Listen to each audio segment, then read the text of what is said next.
What's up, man? Back with another video from Whisper Diaries, man. Make sure y'all like this video. Make sure y'all get, subscribe if y'all new to this channel. Also, man, with the negative comments and all that, you will get blocked. I ain't gonna lie to you. I'm gonna let you talk with whatever you got to talk for the algorithm and all that. After that, you gone. Let's go ahead too, man. We got Whisper Diaries, man. I ain't never written away at nighttime.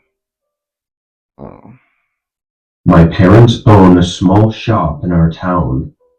It's nothing special, just selling regular groceries and food from local businesses.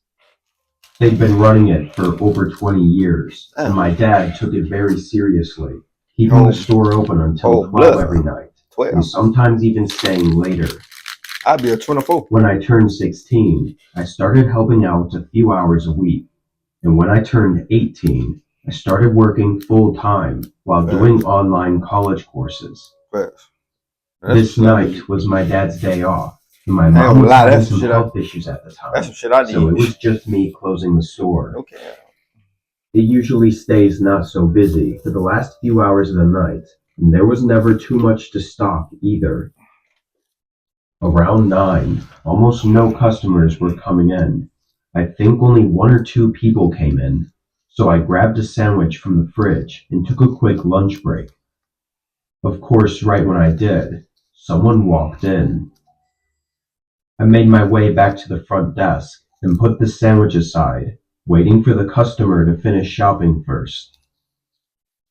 I pulled my phone out, and after a couple minutes, I looked up to see how the customer was doing, but didn't see him.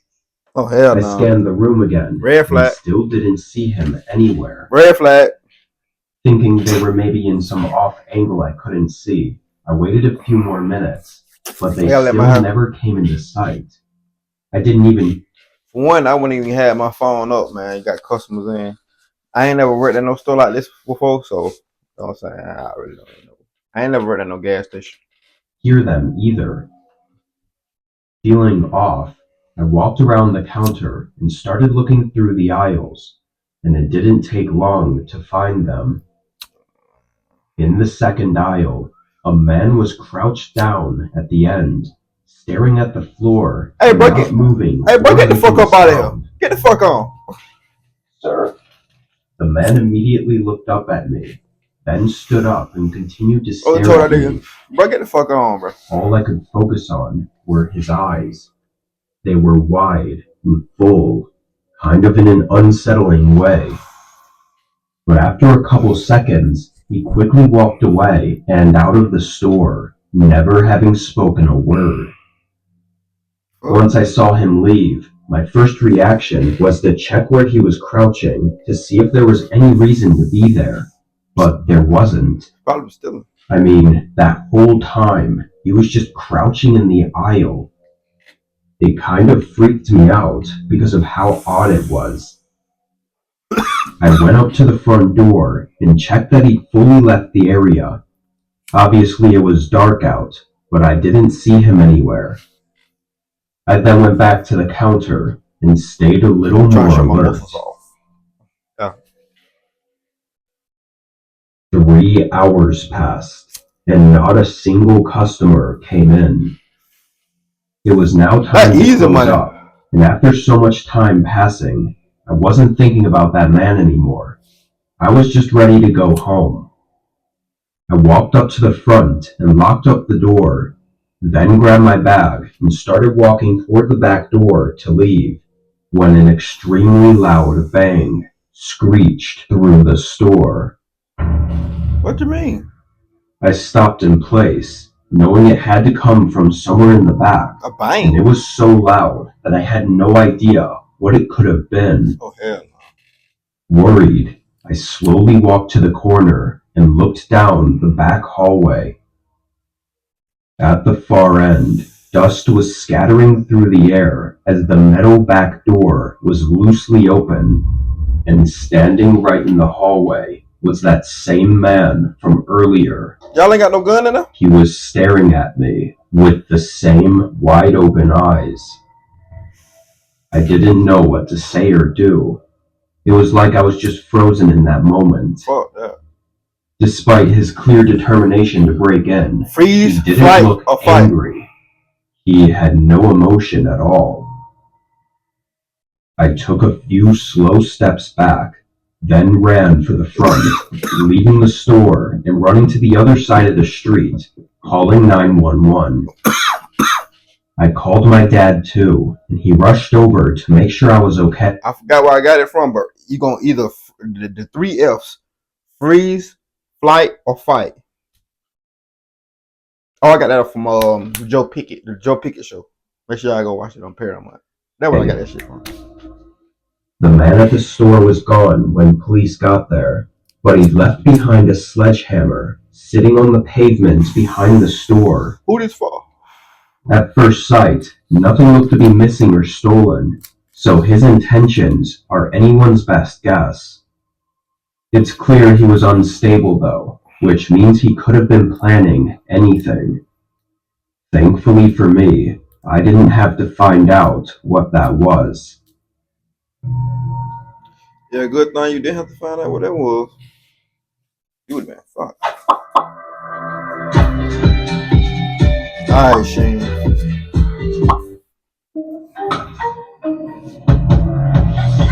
Come on, girl. Damn. Tell me with that.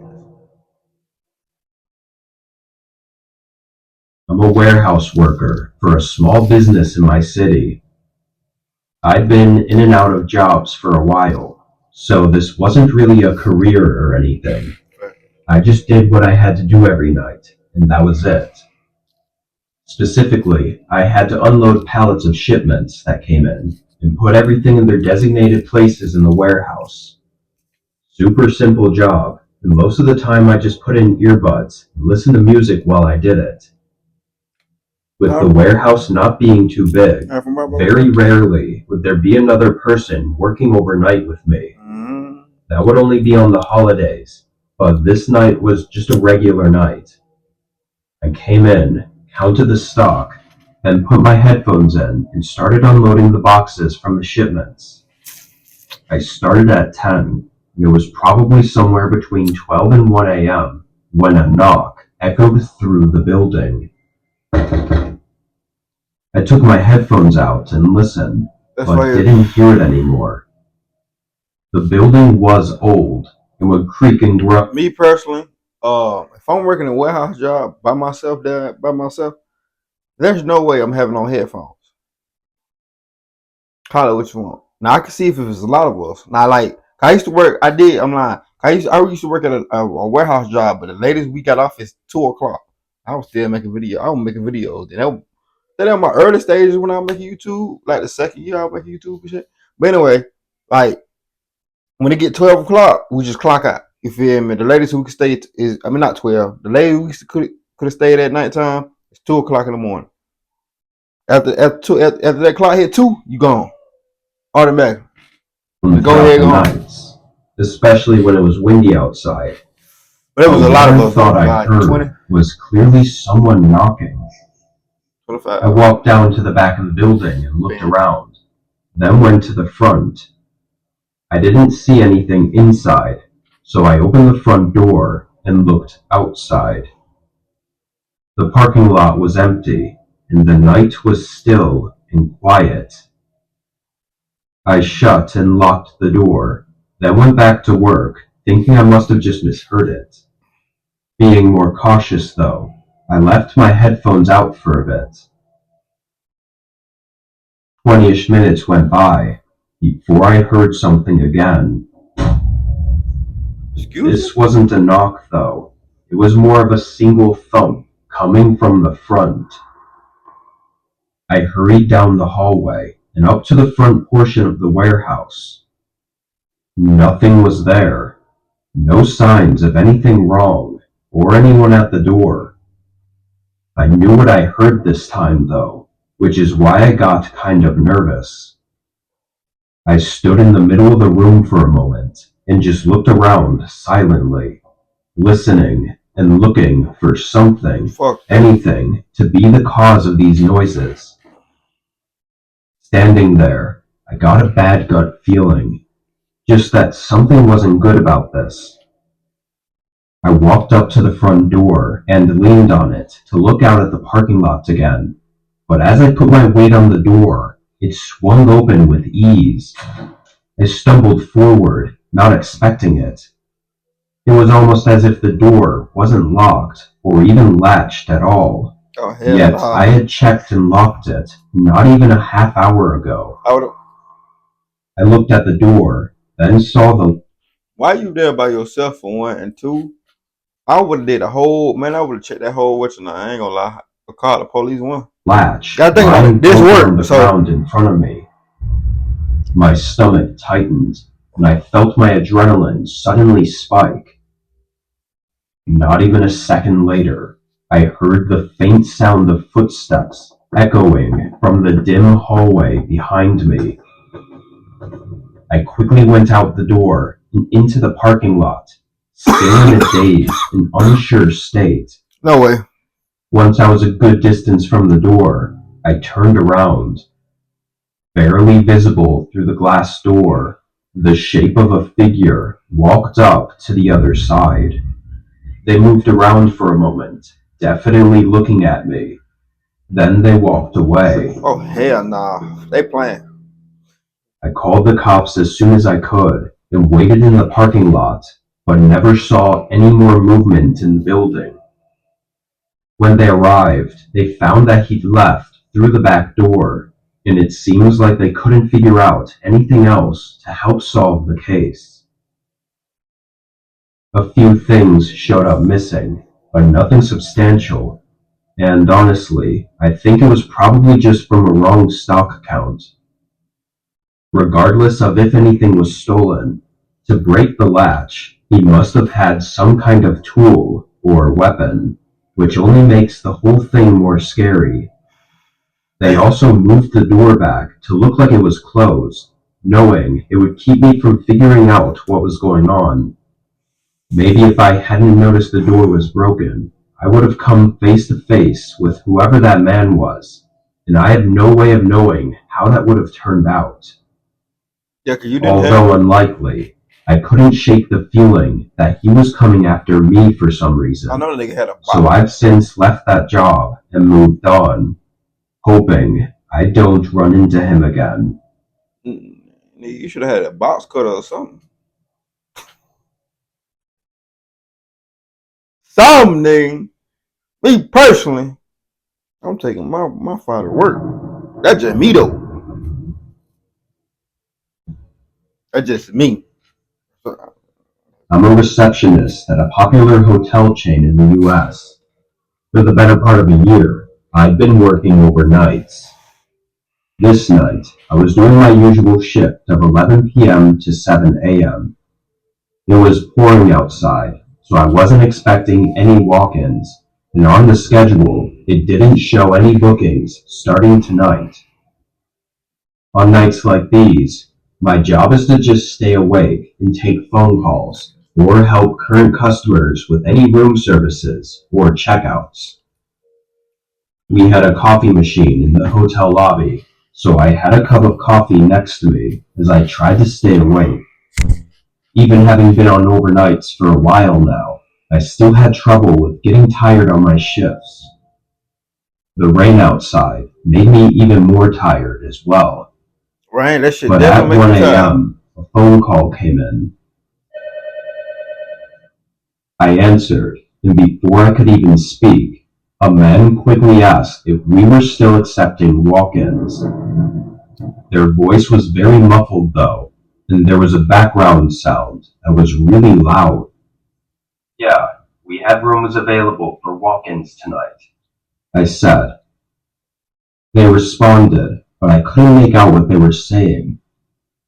As I asked if they could repeat themselves, I looked up from the desk and saw a small light glowing outside. It was from a phone as someone was holding it up to their ear, standing almost right up against the front window in the pouring rain. Knowing it had to be the man I was talking to, I was about to wave to them, but something about this made me feel uneasy, so I decided to pretend like I didn't see him. A moment later, though, he ended the phone call. I saw the lights turn off outside and the outline of the man moving toward the entrance. The doors opened and the man walked through the hotel lobby, dragging water across the floor. He came up to the counter. Not gonna lie, he should have did that shit before.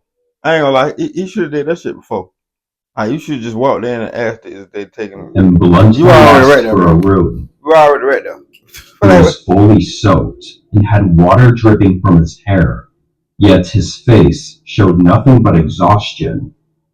I don't know if I'd ever seen someone look so sleep deprived. I said okay and found him a room, then asked how he'd like to pay for it.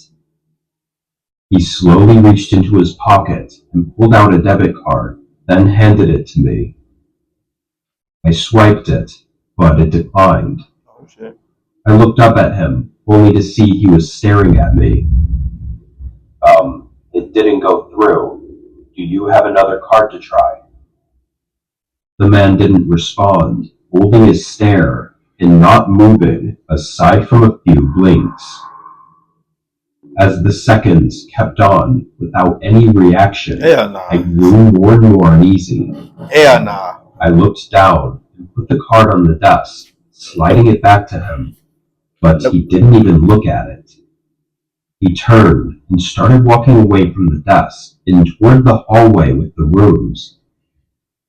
By now, I knew something wasn't right, so I quickly pressed the button that calls for police, then went out to the hallway the man was in, finding him standing at the door to one of the rooms. He started pounding on it, yelling in a harsh voice for them to open the door. Nigga, who? I tried telling him to stop, but I didn't want to get too close, not knowing if he was in some kind of dangerous state. But then he pulled a small knife from his pocket and started trying to pry the door open. I yelled at him to stop and that the police were on their way.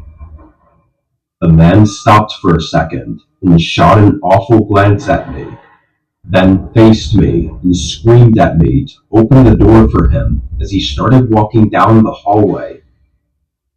I was terrified and just ran right out of the hotel and into the parking lot. What were y'all say? What were y'all say? If I run from a nigga, I run for president, nigga. Fuck you talking about free Rio, nigga. I got my gun on me, nigga. I ain't finna wrestle shit, nigga. Go back to free the Rio, nigga. And continued fuck you talking about. Police were quick to show up, making it inside before the man could get into the room. Somehow they got him to drop the knife and locked him up in their car. The person that was in the room came out. It was a kind young lady, visibly shaking and horrified. Turned out the man was an ex of hers that she hadn't seen or talked to in over 10 years. The fuck? How he got the information on where she was staying and even what room she was in, nobody seems to know. That's crazy. They aren't even sure how long he'd been stalking her for, nigga, I don't even care about my ex. Which is really disturbing. But what he would have done had he gotten in is likely even more disturbing. But good thing you thought on your feet and goddamn pressed the button, because some people would have been dumb enough just try to confront him and run out. But yeah, man, these stories were crazy. Most certainly this one. I ain't gonna lie. You got somebody running up on you with a knife is just diabolical, and you let them. It's crazy. The dude that was working by himself at nighttime, you did the right thing by getting another job, because who working by themselves in a factory job? Not me. That being said, give you a thumbs up, like, subscribe. See you when I see y'all motherfuckers. Road to 6K, man.